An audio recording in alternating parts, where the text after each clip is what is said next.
Assalamualaikum warahmatullahi wabarakatuh.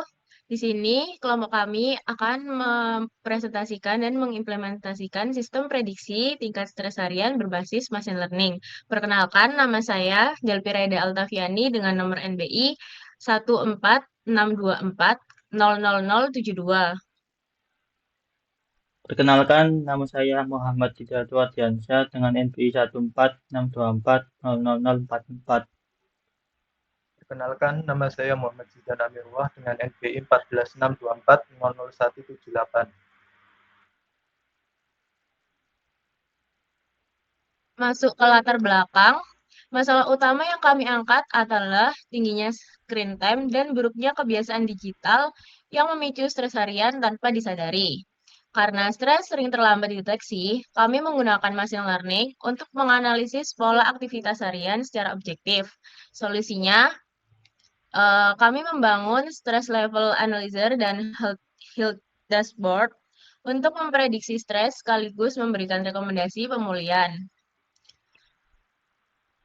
Nah, rumusan masalah dan tujuannya di sini kami ada 3. Pertama, cara membangun model prediksi stres yang akurat. Kedua, menentukan algoritma terbaik. Dan ketiga, mengimplementasikannya ke dalam aplikasi web.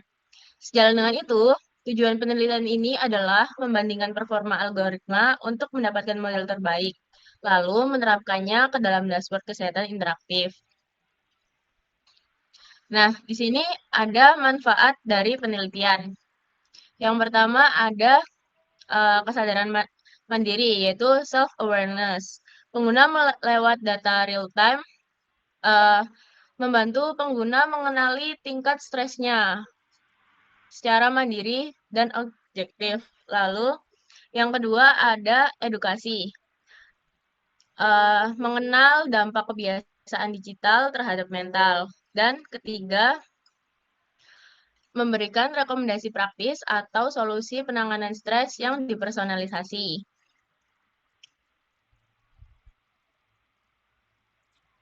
Stres dan Tapi machine bisa learning. iya. Oh iki, saya guru-guru. Wah, ya aku anjir. Santai Ya, mau kan iki bukan sean. Oh iya iya. Saya iki wae aku sean. Nah, di bab 2 ini kita membahas tentang dasar teori, stres dan machine learning untuk prediksi. Landasan teori kami berfokus pada hubungan antara kualitas tidur, kelelahan mental, dan durasi layar terhadap tingkat stres. Nah, dalam machine learning, tantangan ini kami formulasi sebagai salah. Oh ya, ulang. Nah, dalam machine learning, tantangan ini kami formulasikan sebagai persoalan regresi, di mana model akan memprediksi nilai numerik tingkat stres pada skala kontinu 0 sampai 10. Lalu, algoritma machine learning yang digunakan. Untuk mencari model terbaik, kami menguji 5 algoritma dengan karakteristik berbeda-beda. Yang pertama ada linear regression untuk hubungan linear sederhana. Terus di sini ada decision tree untuk model keputusan berbasis pohon. Ini mudah dipahami namun rawan overfitting. Lalu ada random forest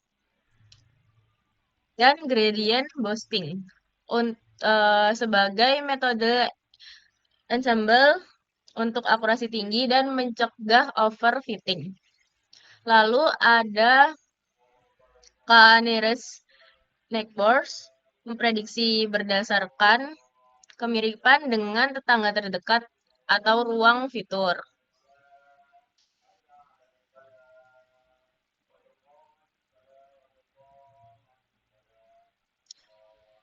Nah, kita masuk ke metrik evaluasi model. Performa model regresi dievaluasi menggunakan 3 metrik utama. Yang pertama ada mean absolute error. Ini untuk melihat rata-rata kesalahan absolut. Lalu ada root mean square error. Untuk mendeteksi kesalahan prediksi yang ekstrim. Jadi semakin kecil maka akan semakin baik. Lalu ada coefficient of determination ini untuk mengetahui seberapa baik model dalam menjelaskan variasi pola data. Jadi nanti kalau hasilnya semakin mendekati 1, maka akan semakin baik. Bab 3. Metodologi, yaitu alur penelitian. 1. Pengumpulan data. 2. Pra-pemrosesan. 3. Split train dan tes. 4. Pelatihan model. 5. Evaluasi dan perbandingan. 6. Hyperparameter tuning. Dan terakhir 7. Implementasi web aplikasi. Penelitian dilakukan pada lingkungan Google Colab menggunakan pustaka scikit-learn dari pengumpulan data hingga implementasi aplikasi web. Dataset dan fitur. 12 fitur dikelompokkan menjadi 4 kategori.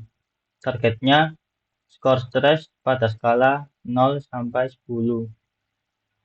Yang pertama, profil dasar, yaitu mencakup age, gender, occupation, caffeine, intake, carbs. Yang kedua, kebiasaan digital, mencakup daily screen time, hours, phone usage, before sleep, minutes, notification received per day.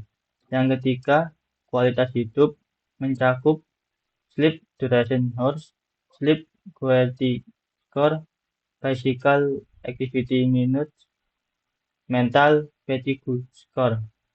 Dan keempat, fitur tambahan mencakup screen sleep ratio atau turunan. Pra-pemrosesan data dan pemodelan.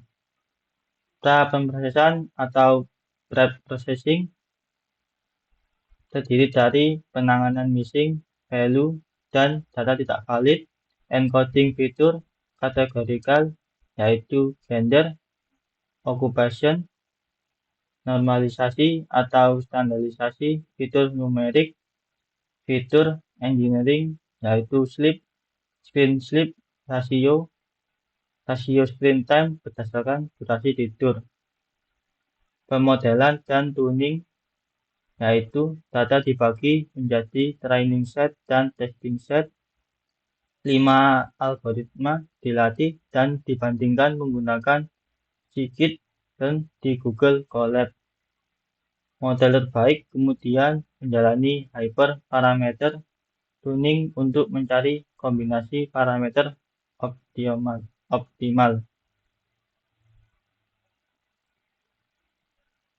Perbandingan performa model.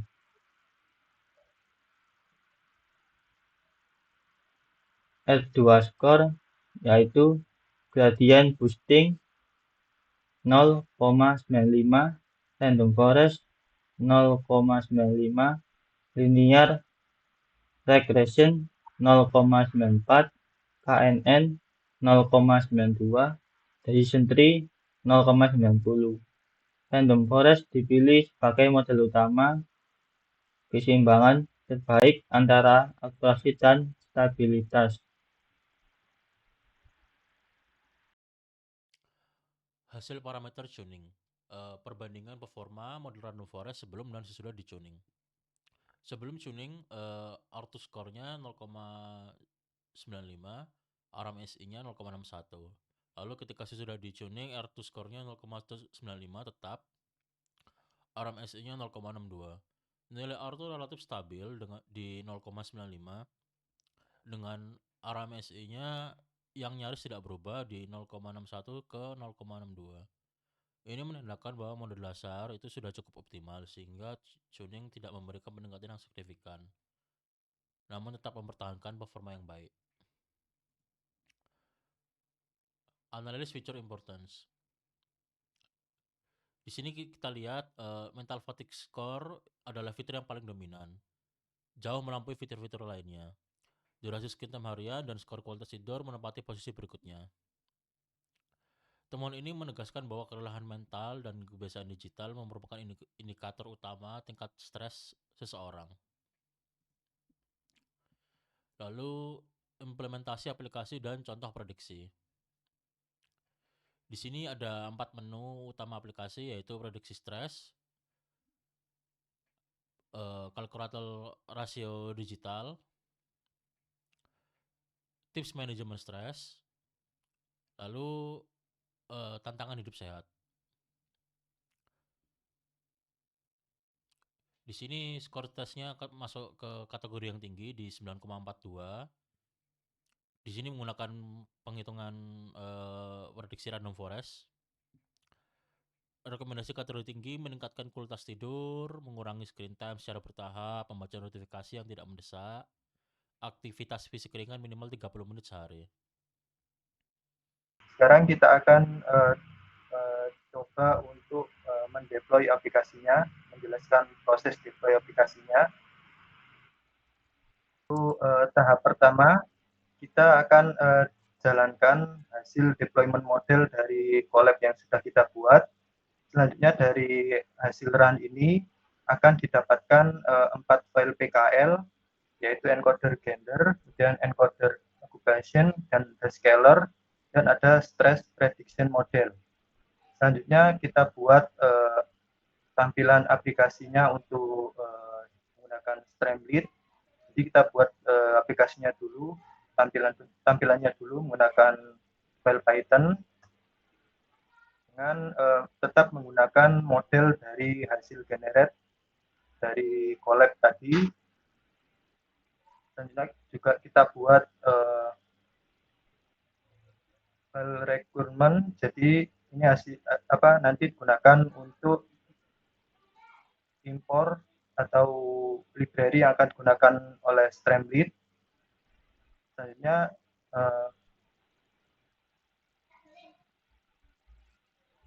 kita buka github.com dengan login menggunakan akun. Selanjutnya di sini kita buat new repository. Selanjutnya kita beri nama repositorinya, misalkan stress prediction app. Kemudian di sini kita pilih public. Selanjutnya untuk add readme kita pilih on. Selanjutnya kita create repository. Nanti hasilnya akan terbuat repository seperti ini. Selanjutnya kita buka repositorinya. Nah, setelah buat repositorinya, untuk awal hanya ada file readme.md. Selanjutnya kita upload file menggunakan add file dan upload.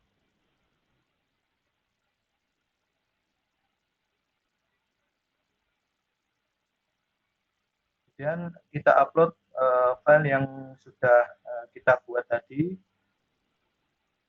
Selanjutnya setelah upload, kita akan muncul list file yang sudah terupload. Selanjutnya kita akan proses pemasangan ke Streamlit. Jadi kita buka share streamlit.io. Selanjutnya kita create app. Kita pilih deploy with GitHub. Selanjutnya kita pilih reponya. Misalkan kita pilih stress prediction app dari repo GitHub yang sudah kita buat tadi. Selanjutnya kita pilih brandnya adalah mine. Dan kita pilih file utamanya yaitu app.py. Selanjutnya, setelahnya kita buat untuk URL-nya. Misalkan seperti ini. Selanjutnya kita deploy. Setelahnya nanti akan terbuka file share atau URL dari Streamlit yang sudah jalan. Berikut adalah hasilnya. Kita akan coba untuk generate atau analisis. Dari inputan yang sudah dimasukkan ini diberikan hasil analisis tingkat stres yaitu tinggi, dan ada dimunculkan juga rekomendasi dan dimunculkan juga visualisasi kesehatan, profil kesehatan. Selanjutnya di sini diberikan work-based insight atau insight hasil prediksi dan dimunculkan rekomendasi khusus untuk kategorinya. Kemudian ada riwayat analisis pengguna. Dan sini juga ada fitur yaitu untuk kalkulator rasio digital. Ini untuk melihat kalkulator rasio gawai versus tidur. Dan ada tips yaitu berdasarkan sains, ada regulasi digital, kemudian ada regulasi biologis. Dan di sini juga ada tantangan hidup yang bisa kita pilih. Misalkan kita hari ini melakukan self care apa, dan kita pilih semua, akan muncul tampilan seperti ini. Sekian untuk proses deploy-nya, tutorial proses deploy-nya. Kesimpulan dan saran. Untuk kesimpulannya, model ML berhasil dibangun untuk memprediksi tingkat stres harian dengan performa yang baik. Random forest dan gradient boosting terbaik. R2 sama dengan 0,95. Random forest dipilih dengan keseimbangan akurasi dan stabilitas. Mental fatigue score adalah faktor yang paling dominan, diikuti dengan screen time dan kualitas tidur. Model berhasil diimplementasikan ke aplikasi web interaktif dengan rekomendasi yang personal. Untuk sarannya, memperluas jumlah dan keragaman dataset agar model lebih general, menambahkan fitur history tracking untuk memantau perkembangan stres dari waktu ke waktu, mengintegrasikan data dari perangkat wearable untuk akurasi yang lebih tinggi, melakukan validasi klinis bersama tenaga profesional kesehatan mental. Terima kasih. Wassalamualaikum warahmatullahi wabarakatuh.